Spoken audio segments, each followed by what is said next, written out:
What I noticed when I would interview people is they always really struggled with how to present themselves. They were struggling with how to network.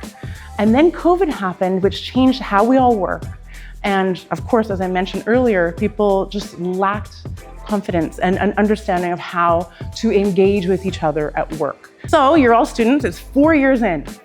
Are you guys networking? Has anyone been doing that over the past 4 years? I'm gonna ask you guys to think way beyond that, okay? Way beyond just events. Because networking, we think of events a lot. Every one of them has a marketing team.